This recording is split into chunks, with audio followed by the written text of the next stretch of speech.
You know, the heart of our work has always been our ability to cooperate together. And the heart of cooperation is a spirit of unity. Well, when I look at the flow of the history of the Baptist Convention of Iowa, there was a time when the mental image shifted from being a mission field to being a mission entity and mission sending.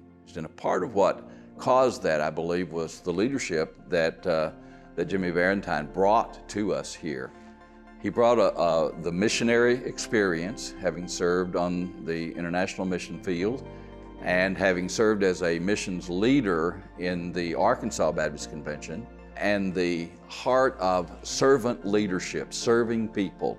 And that caught on rather quickly. I came back to Iowa in '87, native Iowan, and began to serve as the BCI president in 1999.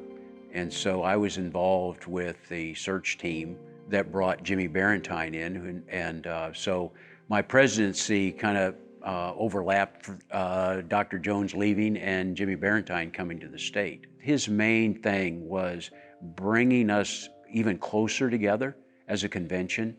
Jimmy had the ability to connect well with people, to encourage people, to walk beside them.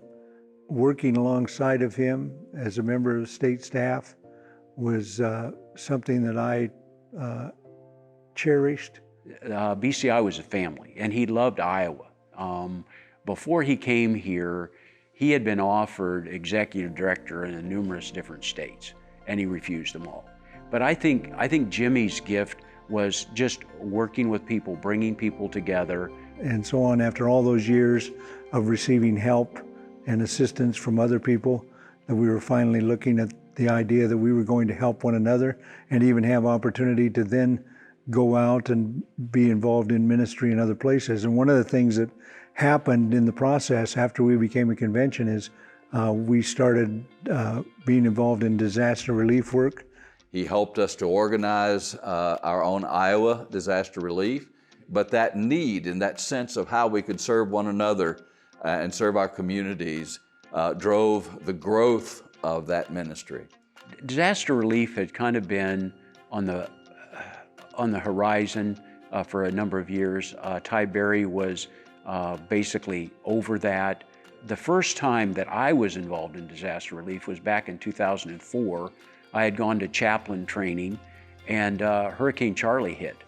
Fell in love with the whole idea of just helping people in the midst of disaster. Then Katrina hit in 2005, and that was huge. And our church was very involved in that. Solid Rock at Wapello, Dan Doolin was pastor there. Disaster relief, I think the big thing for that for me is it shows us what cooperation is all about.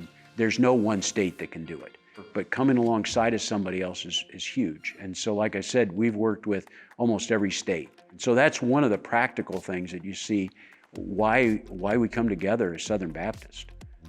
I think the same thing or a similar thing was true with the development of the Friendship Center. The responsibility that we have as the churches really banded together to be the church in responding to those needs. And one of the things that happened, I think, under John and Mindy Jameson's leadership, for instance, was that they wanted to form a connection with the community, that you were developed in terms of your needs and your life, and also in terms of your spiritual life. You know, it had already been a part of our DNA, but it further developed out of that servant leadership heart, that ministering heart. It was a very positive period of time, taking the state to another level. Churches, associations, and the convention. When Jimmy Valentine came on board, he brought that servant heart, so that spirit of unity and cooperation just grew, which he lived out in a way that set the example for others.